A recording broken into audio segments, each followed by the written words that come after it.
Ok, giới thiệu cho anh em một mẫu loa rất là đẹp. Mọi người thấy dải đèn led rất đẹp đúng không? Rồi, củ loa được trang bị hai củ loa toàn dải này.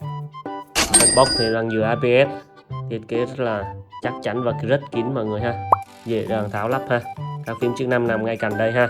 Và bây giờ thì mình sẽ test nhạc cho anh em nghe thử đã.